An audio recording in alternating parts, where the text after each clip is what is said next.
typical day, I'd get up, I'd go and do the horse before work hours because I knew I was free to do that, because it was my choice if I chose to shield or not, but work said I couldn't.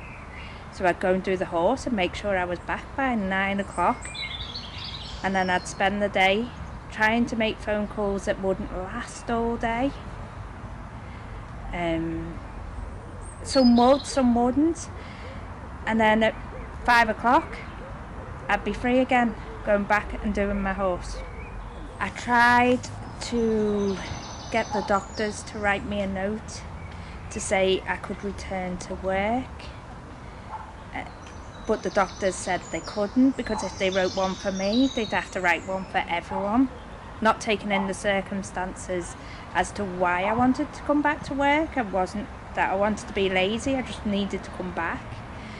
Work wouldn't let me come back because they have their regulations.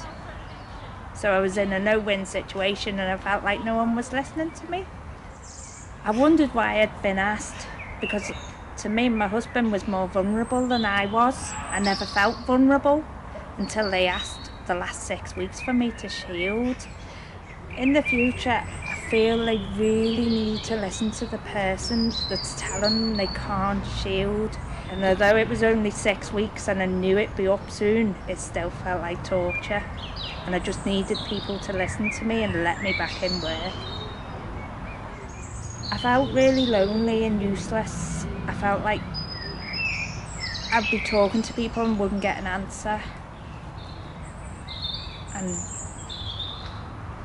being out of the workplace made you more lonely in your four walls, even though you had your family, your husband, but it still made you feel lonely. I work in the day centre. I make people's lives just that little bit better. I try and make them laugh.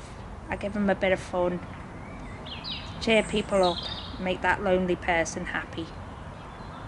Being back in work, making people laugh, making them happy, taking that little bit of loneliness that I felt away from them, makes me feel happy.